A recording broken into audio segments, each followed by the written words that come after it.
yo les he enviado a ustedes unas guías. Entonces, esas guías que yo les estoy enviando a ustedes, una tiene que ver con las generalidades del continente europeo, algo que ya trabajamos el año pasado. Me voy a ahorrar ahí palabras de eso. Pero lo que quiero recordarles es que recuerden para ustedes y para los estudiantes nuevos de la sección 706 que los saberes previos no se trabajan. Esos interrogantes que aparecen en saberes previos no se responden, no son de actividad. Siempre que yo les coloque a ustedes una actividad, se las voy a colocar al final, donde dice actividad 3, actividad a desarrollar. Ya. Y en este caso, esta guía que es de solo lectura, yo al final les coloco. No sería una actividad para desarrollar. Ya lo trabajaron con el profesor, que fue el profesor Miguel. Y esta guía es solo lectura y de profundización del tema con el complementario con lo que ya habían trabajado con el profesor Miguel. Pero como ya nosotros trabajamos esta parte el año pasado, entonces hay nociones que ustedes tienen y que no se les va a olvidar. Entonces pasamos a la siguiente guía, que esta guía sí es de actividad a desarrollar, que es la de democracia. La actividad de democracia. Aquí hay 6 preguntas, así como finalizamos el año pasado los 2 últimos periodos, igualmente acá. Estas 6 preguntas ustedes las van a responder, la han estado respondiendo y me la han estado enviando la actividad ya resuelta, me la han compartido por el grupo, por mi WhatsApp personal, ¿verdad? Entonces, para que tengamos eso ahí en cuenta. Entonces, hasta la fecha contamos con 3 valoraciones o con 3 notas. Las 2 que alcanzaron a trabajar con el profesor Miguel y esta tercera nota que están trabajando todavía conmigo, que es la parte de democracia. Sí, ya paso a leer el chat, no se preocupen que ya estoy mirando el chat que están dejando algunos interrogantes. Entonces, la guía con la que sí empezamos este tema tiene que ver con la crisis del Imperio Romano de Occidente. Este sí es en sí el tema como tal. Entonces, como ya ustedes han hecho lectura, que les compartí la guía la semana pasada, entonces voy a pasar aquí a leer el chat. Entonces, Hilde pregunta, los de Egipto, los de China creen en muchos dioses y diosas. Me imagino que quiso decir dioses. Claro, obviamente, ustedes recuerdan que yo el año pasado les compartí a ustedes una guía donde en el saber previo aparecían los dioses griegos y dioses romanos. El nombre que tomaba X o Y Dios en la mitología griega no era, no era el mismo nombre en la mitología romana. Pero, o sea, era por eso, porque recuerden que como recuerdan también cuando el año pasado les mostré sobre el asunto del calendario, para que el calendario llegara a ser tal como lo tenemos nosotros actualmente en el mundo occidental. Yo siempre les digo a ustedes eso, el mundo occidental. Nosotros aprendemos occidente, mundo occidente, porque fueron los occidentales, digamos, los países europeos fueron los que llegaron a colonizar estos territorios que ya estaban, eh, que ya acá vivían ya unas culturas indígenas. Había una historia ya en este territorio con una relación con la naturaleza, ¿verdad? Entonces, no vamos a alargar eso, vamos a pasar al tema de nosotros que tiene que ver con la caída del Imperio Romano de Occidente. Entonces, ya para ustedes es clave saber, porque ya ustedes han hecho esta lectura aquí de los saberes previos, entonces para que se dé ese proceso de consolidación del Imperio Romano, se divide en esos 3 momentos, monarquía, la vida republicana y la vida imperial. Entonces, cuando empezó en esa monarquía, cuando empezó, recuerden que fue poco a poco el debilitamiento del imperio griego.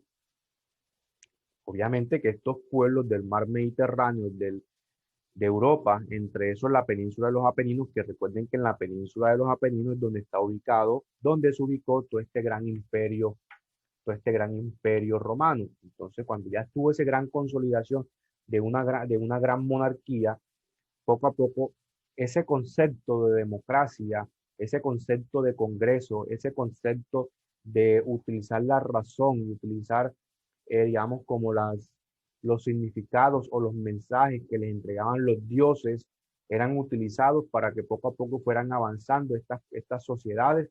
En el caso de la monarquía, poco a poco se fue debilitando y acabando hasta que apareció una vida republicana en el Imperio Romano, que fue donde apareció, recuerdan ustedes, lo que se llamó el Congreso, el Congreso.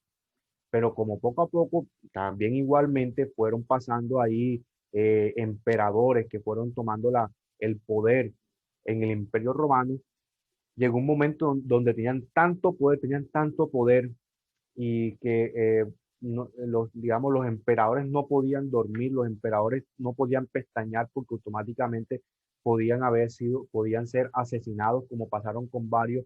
¿Para qué? Para tomar el poder, para que como sabían que era el siguiente en el poder, entonces se daban cuenta que el emperador no estaba haciendo las cosas bien porque en X de territorio de Europa o del norte de África estaban perdiendo territorio o perdiendo algunas batallas y era necesario que ese emperador era débil. Entonces, como él era más fuerte, lo asesinaban, no se sabía por qué lo asesinaban. Claro que se sabía, pero decían, no, lo asesinaron, lo mataron, no sé qué, se suicidó. Es que oye razón y el siguiente que estaba esperando para tomar el poder y así seguidamente. Y ese fue cuando llegó el momento imperial. El momento imperial también llegó porque recuerdan que muchos de los territorios, muchos de esos territorios del Imperio Romano en el norte de África, también lo que tiene que ver con en el sur de Europa, la península ibérica, eh, la península, eh, la península de los Apeninos, que están en manos de ellos, zonas del mar Mediterráneo, este, el territorio antiguo del gran imperio griego. Entonces, todos esos territorios estaban en manos de los romanos, que ustedes recuerdan lo que ellos llamaron, lo que llamaron el triunvirato. El famoso triunvirato era que entre tres emperadores para dividirse esa gran región, ese gran territorio que estaba en manos de ellos para poder seguir, seguir gobernando, seguir gobernando. Entonces, una parte de lo que le decía aquí, entre el año 476 hasta el año 1000 se extiende, digamos, como la consolidación para poder hablar de la Edad Media, de la Edad Media. Entonces, ¿qué quiere decir? Que lo que nosotros estamos hablando en este momento es, digamos, como la transición. Es solo la transición del 476 hasta el año 1000 para que se consolide la Edad Media. Ese segundo momento de la Edad Media dice aquí que va entre el año 1000 hasta el año 1453, ¿ya? Entonces, entraríamos desde el año 476 después de Cristo hasta el año 1000 la consolidación de la Edad Media. Desde el año 1000 hasta el año 1453, en ese momento cierra la Edad Media y empieza la Edad Moderna, la Edad Moderna. Eso es algo que no vamos a trabajar este año, eso lo trabajan ustedes el próximo año. Por eso yo les decía el año pasado, en sexto trabajamos Edad Antigua y en séptimo trabajamos la Edad Media con algo de historia de Colombia. Entonces, ya como ustedes han estado leyendo sobre la guía, vamos a pasar aquí a observar este mapa, este diapositiva que nos ayuda mucho a responder algunas preguntas. Entonces, la Edad Media, que también es conocida como el Medioevo, que va entre el siglo V hasta el siglo XV, como tal va del siglo V hasta el siglo XV, ¿verdad? Pero puede ser relativo. ¿Vieron? Ustedes, por ejemplo, pueden encontrar siglo IV o de pronto, o sea, pueden encontrar relativamente fechas ahí que se acercan. O sea, vamos a pasar a la siguiente diapositiva. Para este tipo digamos, que son de pronto curiosos, por ejemplo, pueden buscar por internet un juego que se llama,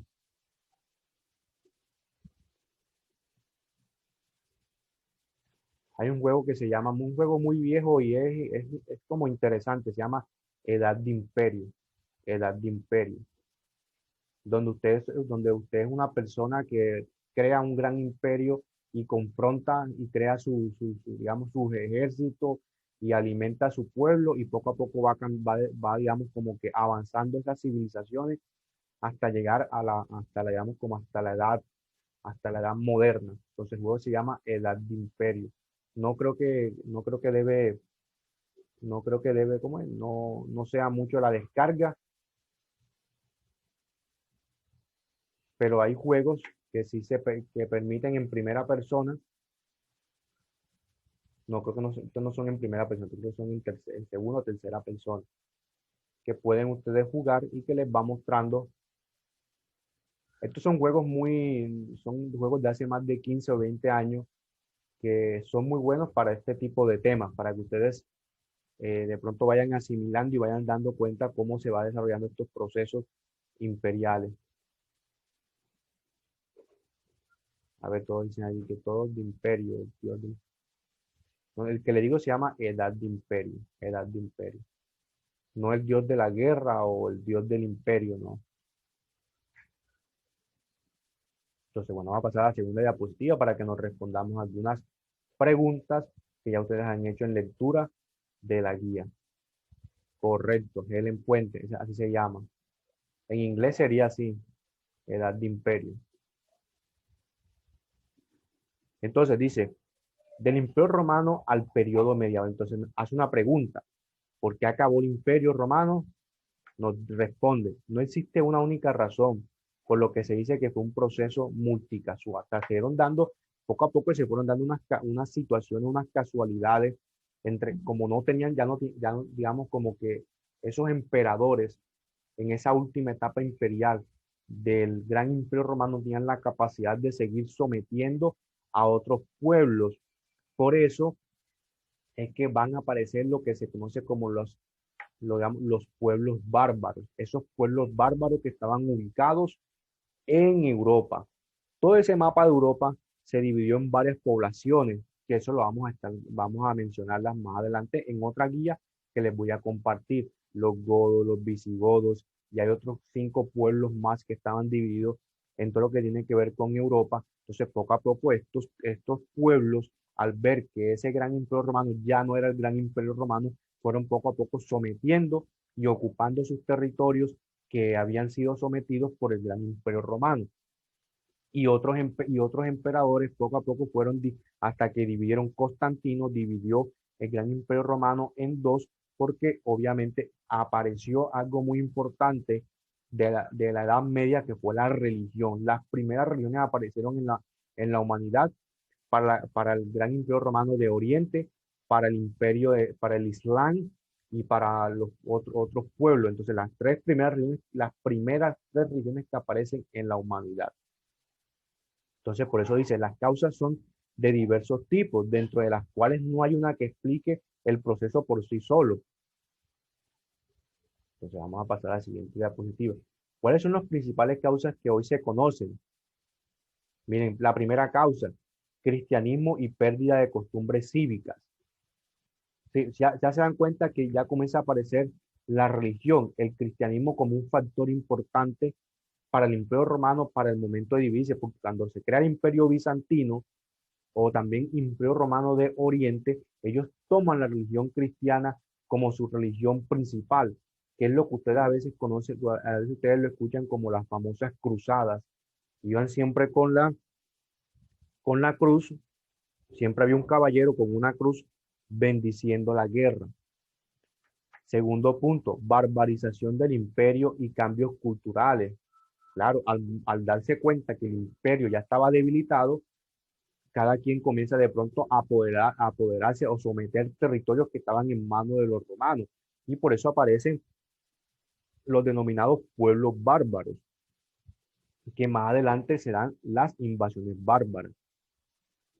Los cambios climáticos, falta de nuevos reclutas para el ejército, se envejeció, el ejército envejeció, la falta de esclavos, ya el mismo sistema económico de la agricultura y de someter otros pueblos para trabajar con ellos, ya esto poco a poco fue, digamos, desapareciendo y empiezan a aparecer otros nuevos sistemas económicos que cuando ya en la Edad Media aparece ya no el patricio y el plebeyo, sino que aparece ahora un sistema económico que se le conoce como feudalismo, el feudalismo, el señor feudal y el vasallo, y empiezan también a aparecer otra cualidad del esclavo que se dice que esa persona que era esclavizada tenía cuerpo pero no alma. Entonces ya comienzan a aparecer el sometimiento de los pueblos africanos los- la- a ocupar estos territorios africanos para llevar a esos esclavos y someterlos en sus territorios.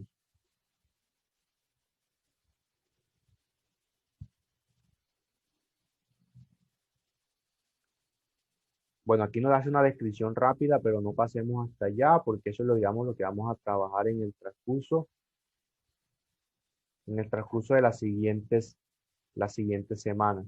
El rumbo que llevó las invasiones de estos pueblos, o llamados los bárbaros.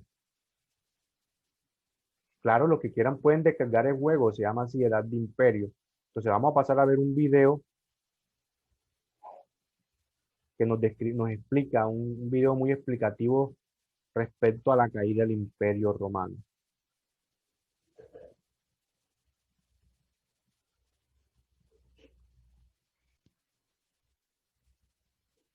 Los invito a que sigamos estudiando la historia de Roma. Por eso en los próximos minutos vamos a comenzar a ver cómo se produce la caída del Imperio Romano de Occidente. Caída que marcará el fin del imperio en el año 476 después de Cristo. Pero antes de llegar a este año, es importante que nosotros veamos este mapa para reconocer en color amarillo lo que era la zona del Imperio Romano de Occidente para aquel entonces. El Imperio Romano va a conocer su mayor extensión o conquista de territorio con este señor que vamos a ver en esta foto, que es ni más ni menos que el emperador Trajano. Trajano estuvo en el poder desde el 98 al 117 después de Cristo. Trajano era un general español y había conquistado la Dacia, Arabia y también la zona de la Mesopotamia, entre otras regiones. El sucesor de Trajano será ni más ni menos que el emperador Adriano. Adriano estuvo en el poder desde el 117 al 138 después de Cristo.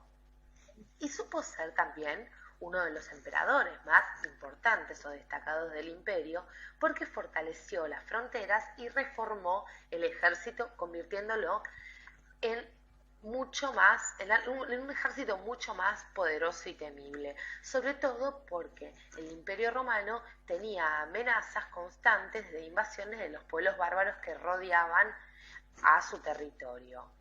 Ahora bien, luego de Adriano vendrá uno de los emperadores, si se quiere, más destacados o más reconocidos del Imperio Romano de Occidente, que será este señor que estamos viendo aquí, Marco Aurelio. Marco Aurelio estuvo en el poder desde el 161 al 180 después de Cristo. Y tal como escuchábamos en el video anterior, en los comienzos del Imperio de Roma, donde ya comentábamos un poquito adelantándonos qué era de la vida de este hombre, Marco Aurelio no era muy querido por el pueblo. Él había luchado mucho contra los pueblos bárbaros y había realizado persecuciones a los cristianos. Por ende, no era muy querido, como decíamos, por la población del imperio. El hijo de Marco Aurelio será su sucesor, y es este señor que vemos aquí llamado Cómodo, que de Cómodo no tenía nada. Cómodo estuvo en el poder del 180 al 192 después de Cristo. Y no podemos resaltar grandes características, vamos a nombrarlo simplemente para que nos quede en claro que Marco Aurelio tuvo un sucesor que fue su hijo. Ahora bien, Cómodo es asesinado. Y una vez que pobre Cómodo es asesinado, va a tomar el poder este señor que estamos viendo aquí, que es ni más ni menos que Septimio Severo. Septimio Severo estuvo en el poder desde el 193 al 211 después de Cristo.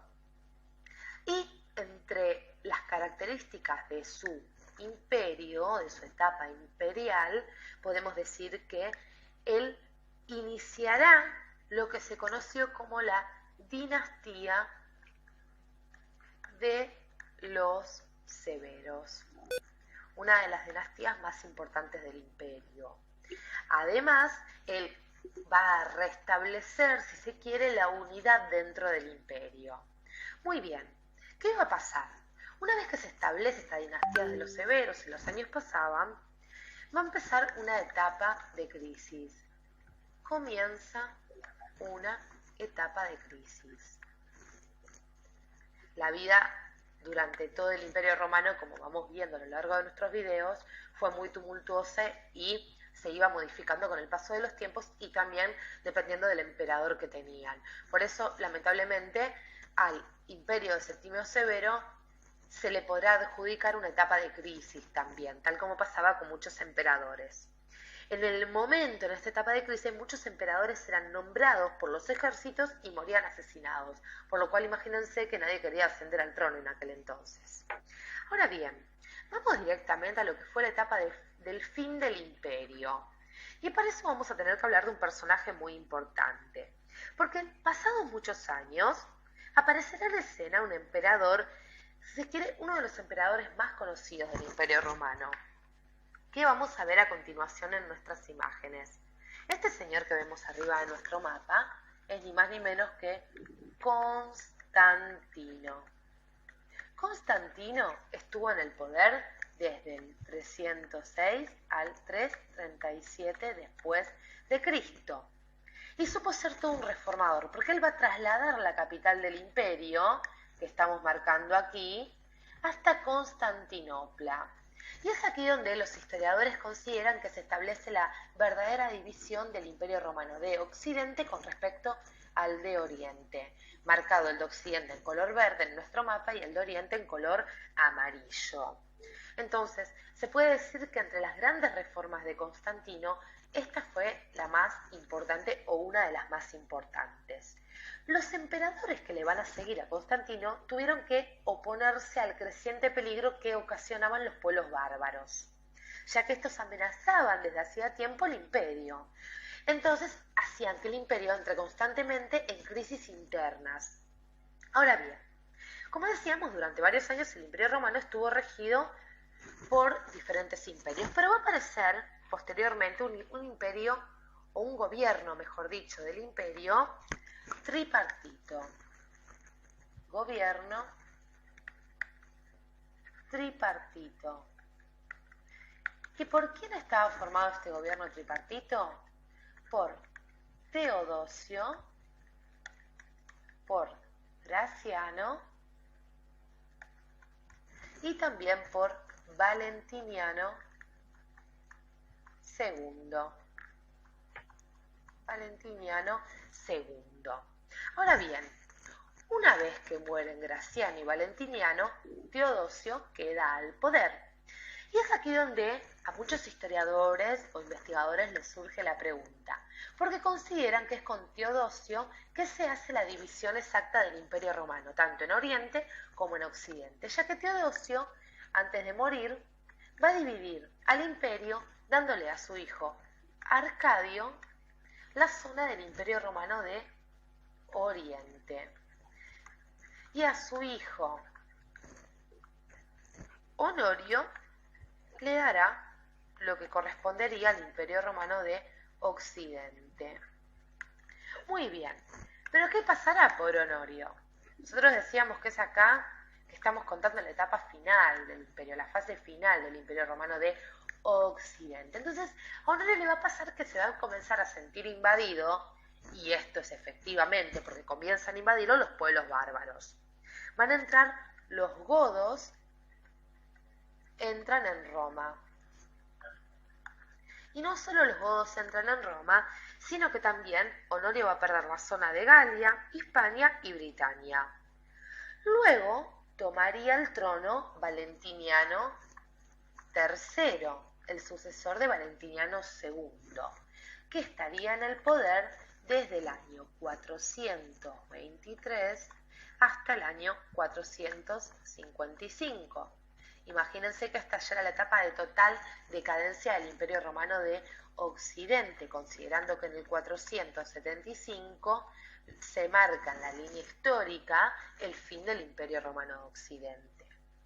Ahora bien, como decíamos, durante el imperio de Valentiniano III donde se comienza la fase final.